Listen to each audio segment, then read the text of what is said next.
Hi everybody, welcome back to our channel. In this following video, I'm going to let you guys know how can you use Apple Watch for sports. In order to use Apple Watch for sports, you could follow the steps. So as you can see here, they've mentioned out or listed out the category or the steps on how you could actually use it for sports. So first thing, you would open the workout app and select a workout such as cardio, strength, or sports. Press the action button to begin. Press the side button and the digital crown at the same time. So you could also swipe right on the workout screen and tap pause. Likewise, you could also swipe left during a workout to see your active calories, heart rate, and distance.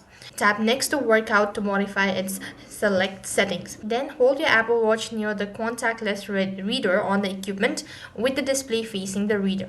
Then you could also connect the Bluetooth enabled accessories to add cadence, speed, and power metric as well.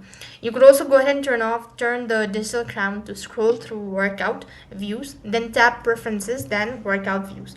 Then you could pause your activity, ring for up to 90 days working break, and upward stay. So you could go ahead and read out this article and basically follow the prompt. That's all for this video. I hope the video was helpful. Make sure to like, share, and subscribe to our channel. Thank you for watching. See you in our next video.